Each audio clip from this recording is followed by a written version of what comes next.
लग्नाचे आमिष दाखवून तरुणीवर वेळोवेळी जबरदस्तीने शारीरिक संबंध ठेवून फसवणूक केल्याप्रकरणी इगतपुरी येथील तरुणावर नाशिक रोड पोलीस ठाण्यात गुन्हा दाखल करण्यात आला आहे.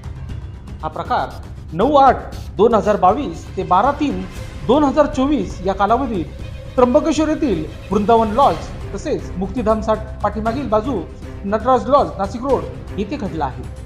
या प्रकरणी पीडित तरुणीने दिनांक 28/3/2024 रोजी नाशिक रोड पोलीस ठाण्यात फिर्याद दिली आहे. यावरून सुशांत बच्चू पाराडे वय वर्ष 30 राहणार इगतपुरी जिल्हा नाशिक याच्यावर बलात्कार केल्याप्रकरणी गुन्हा दाखल करण्यात आला आहे. पोलिसांनी दिलेल्या माहितीनुसार फिर्यादी व आरोपी यांची एकमेकांसोबत ओळख झाली. त्यानंतर ओळखीचे रूपांतर प्रेमात झाले.